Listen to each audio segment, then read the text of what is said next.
하나님 말씀 요한 2서 보겠습니다. 요한 2서 1장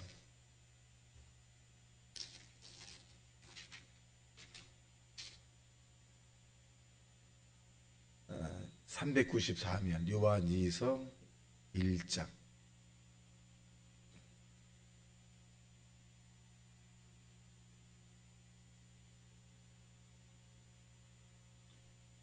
시작. 장로인 나는 택하심을 받은 부녀와 그의 자녀들에게 편지하노니 내가 참으로 사랑하는 자요 나뿐 아니라 진리하는 모든 자도 그리하는 것은 우리 안에 거하여 영원히 우리와 함께할 진리로 말미암이로다. 은혜와 긍휼과 평강이 하나님 아버지와 아버지 아들 예수 그리스도께로부터 진리와 사랑 가운데서 우리와 함께 있으리라. 너희 자녀들 중에 우리가 아버지께 받은 계명대로 진리를 행하는 자를 내가 보니 심히 기쁘도다. 부녀여 내가 이제 내게 구하노니 서로 사랑하자. 이 세 계명이 내게 쓰는 것이 아니요 처음부터 우리가 가진 것이라. 또 사랑은 이것이니 우리가 그 계명을 따라 행하는 것이요 계명은 이것이니 너희가 처음부터 들은 바와 같이 그 가운데서 행하라 하심이라. 미혹하는 자가 세상에 많이 나왔으나니 이는 예수 그리스도께서 육체로 오심을 부인하는 자라. 이런 자가 미혹하는 자요 적그리스도니 너희는 스스로 삼가 우리가 일한 것을 잃지 말고 오직 온전한 상을 받으라. 지나쳐 그리스도의 교훈 안에 거하지 아니하는 자는 다 하나님을 모시지 못하되 교훈 안에 거하는 그 사람은 아버지와 아들을 모시느니라. 누구든지 이 교훈을 가지지 않고 너희에게 나아가거든 그를 집으로 들이지 말고 인사도 하지 말라. 그에게 인사하는 자는 그 악한 일에 참여하는 것임이라. 내가 너희에게 쓸 것이 많으나 정의와 목으로 쓰기를 원하지 아니하고 오히려 너희에게 가서 대면하여 말하려 하니 이는 너희 기쁨을 충만하게 하려 함이라. 택하심을 받은 내 자매의 자녀들이 내게 번안하느니라. 아멘. 자, 요한 2서 1장에 있는 내용은 이제 예수 그리스도 안에서의 교훈을 받은 자와 받지 않은 자에 대한 부분을 이제 말씀해 주고 있습니다. 1절과 3절에 있는 말씀은 이제 여기에 보면 2절 시작. 우리 안에 거하여 영원히 우리와 함께할 진리로 말미암음이로다. 영생이죠. 영원히 함께할 이 자인 이 너희와 이에게 편지하노라 그렇게 했습니다. 장로라고 하는 것은 오늘날은 이제 목회자를 얘기해 주고 있습니다. 그래서 영원히 함께할 자인 너희들에게 이제 편지를 하는데, 자, 첫째는 4절 시작. 너희 자녀들 중에 우리가 아버지께 받은 계명대로 진리를 행하는 자를 내가 보니 심히 기쁘도다. 그러니까 이 요한 1서에서도 계명을 지키는 자는 하나님을 사랑하고 계명을 지키지 않는 자는 하나님을 사랑하지 않는 자다. 그래서 계명에 대한 하나님을 사랑하는 자는 계명을 지키고 하나님을 사랑하지 않는 자는 계명을 지키지 않는다. 그래서 이 계명에 대한 부분은 이제 이 거론하기 시작을 했는데, 이 요한 2서에서 볼 때 이 요한은 계명을 지킨다라고 하는 소식을 들었을 때 내가 기쁘다. 이 말은 뭐냐? 이 하나님을 사랑한다는 소식을 들었을 때 내가 더 기뻤다. 그렇게 이제 말씀합니다. 5절 시작. 부녀여 내가 이제 내게 구하노니 서로 사랑하자. 이는 새 계명 같이 내게 쓰는 것이 아니요 처음부터 우리가 가진 것이니라. 그러니까 예수님의 제자들이 예수님에게도 세례 요한에게 세례 요한이 세례 요한의 제자에게 계명을 가린 것처럼 우리가 이 땅에서 지켜야 할 것이 뭡니까? 라고 예수님께 질문했을 때 예수님은 몸과 마음과 뜻과 정성을 다하여 주 너희 하나님을 사랑하고 내 이웃을 내 몸과 같이 사랑하라. 이제 이렇게 말씀하셨어요. 그러니까 사랑이라고 하는 것은 옛 계명이 아니라 이 처음부터 있었던 계명이죠. 그래서 사랑이라고 하는 부분을 하는 것이고, 6절 시작. 또 사랑은 이것이니 우리가 그 계명을 따라 행하는 것이요 계명은 이것이니 너희가 처음부터 들은 바와 같이 그 가운데서 행하려 하심이라. 사랑은 계명을 따라 행한다. 계명. 일개 십계명이 있는데 이 계명이 울타리라 그랬어요. 기둥이죠. 그래서 십계명에 대한 이 계명이 기둥이고 울타리입니다. 그래서 이 울타리 안에 기둥 안에 있으면 든든하지만 이 십계명에 대한 부분을 우리가 지키지 않게 되면 무너지게 되는 거죠. 가장 중요해. 근데 십계명을 통틀어 한 계명을 만든다면 사랑이라고 하는 것이죠. 사랑. 그러니까 사랑으로 이 하나님을 사랑하고 사랑으로 이웃을 사랑하는 것이 이제 하나님과 이웃에 대한 부분이 이제 종합적인 것이 사랑이다. 그렇게 말했어요. 자, 7절 시작. 미혹하는 자가 세상에 많이 나왔나니 이는 예수께서 육체로 오심을 부인하는 자라. 이런 자가 미혹하는 자요 적그리스도다. 그랬어요. 그러니까 미혹이라는 게 이단을 얘기하죠. 이단. 첫째는 예수님이 이 땅에 육체로 오신 것을 부인하는 자를 이단이다. 그랬어요. 예수님 이름이 아니라 세상의 이름으로 하는 것도 이단이고, 이단이라는 것은 뭐냐면 처음은 같은데 끝이 다르죠. 처음은 뭐 믿는다고 하면서 끝에는 이제 자기 인간을 중심으로 한다거나 인본주의라든가 세상의 쾌락적이라든가 명예를 따라간다거나 이런 부분들이 이제 바뀌는 거죠. 근데 기독교인은 처음도 나중도 하나님이시죠. 처음도 하나님 자겠고 나중도 하나님께 영광을 돌리는 거죠. 그래서 이 땅에 사는 동안에 저와 여러분은 자랑할 것이 없는 거죠. 구원이라고 하는 것도 내가 선택한 것이 아니라 하나님의 은혜로 저와 여러분이 구원을 받은 거거든요.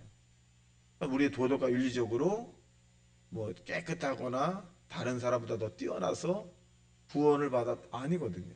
구원은 예수 그리스도 저와 여러분에게 하나님의 선물이에요. 선물. 자랑할 것이 없어요.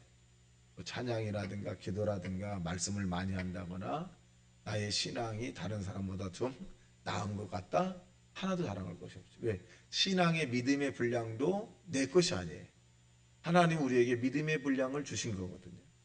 은사도 내 것이 아니에요. 하나님 우리에게 은사를 주신 것입니다. 그러니까 저와 여러분은 자랑할 것, 우리 거라고 하면, 내 개인 거라고 하면 자랑할 일 있겠지만 하나님의 일에 대한 이 부분들은 우리가 자랑할 것이 없어요. 왜? 내 게 아니에요. 구원도 은사도 또 믿음이라는 것도 내 게 아니에요. 내 게 아닙니다. 하나님 우리에게 주신 선물이다.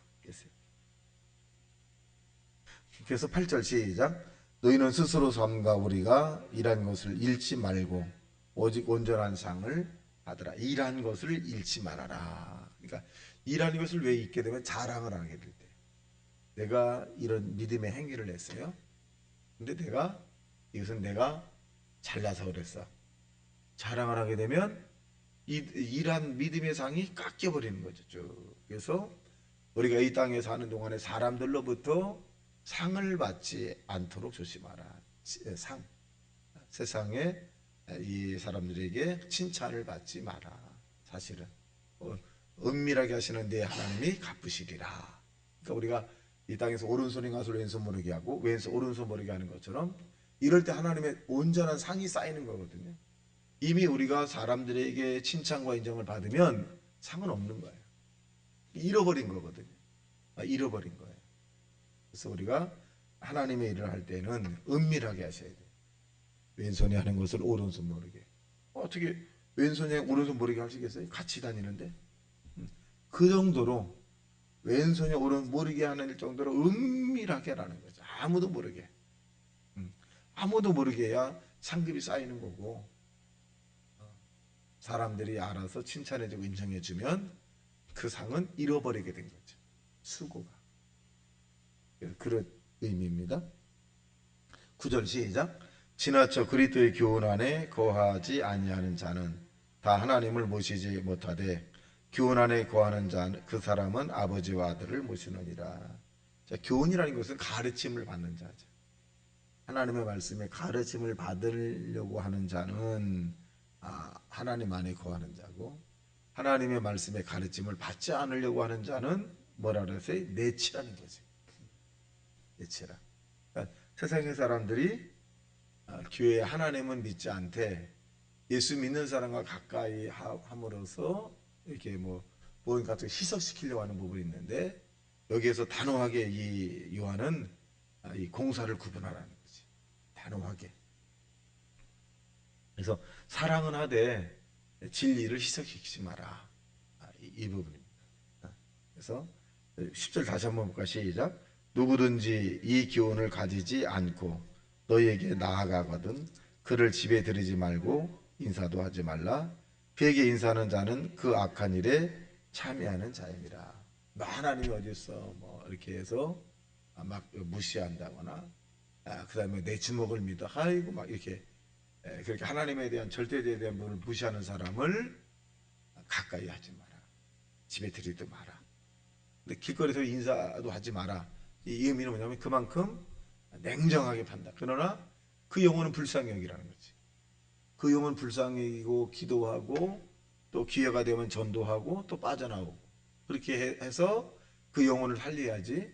그 자체를 막 하나님이 없다고 막 하고 막 이렇게 하는 사람들을 가까이 하고 친하게 지내고 막 그렇게 되면 희석이 되는 거예요. 그러면 이 하나님 영광을 가리게 되고 또 복음이 막히게 되죠. 그래서 그런 사람에게는 단호하게 냉정하게 거리를 둬라.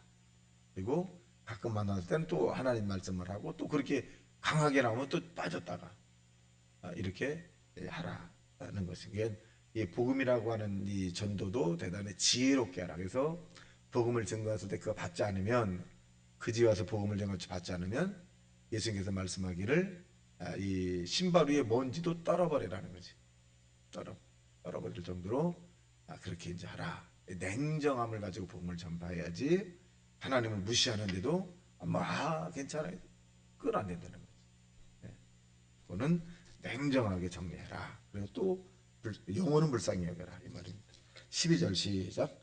내가 너희에게 쓸 것이 많으나 종이와 먹으로 쓰기를 원하지 아니하고 오히려 너희에게 가서 대면하여 말하려 하니 이는 너희 기쁨을 충만하게 하려 함이라. 택하심을 받은 내 자녀들이 내게 번안합니다. 그래서 이제 택함을 받았다. 이것이 중요한 단어인데 우린 보편적으로 하나님을 이제 내가 믿는 걸로 보는데 아닙니다. 하나님 우리에게 택함을 받아서 믿게 된 거죠. 택함을 받아서. 그러니까 택함은 그럼 아무나 하느냐? 아니에요. 수많은 사람이 있지만 택함을 받은 사람이에요. 택함을 받은 사람. 그래서 이 택함을 받은 사람은 이 하나님 주신 것을 사명이라고 하는데 이것을 우리가 시석시키지 않도록 최선을 다해서 오늘도 저와 여러분이 하나님을 기쁘게 하시기를 주님의 이름으로 축원합니다. 다 같이 말씀 생각하며 통성 기도합니다. 주여 주여 주여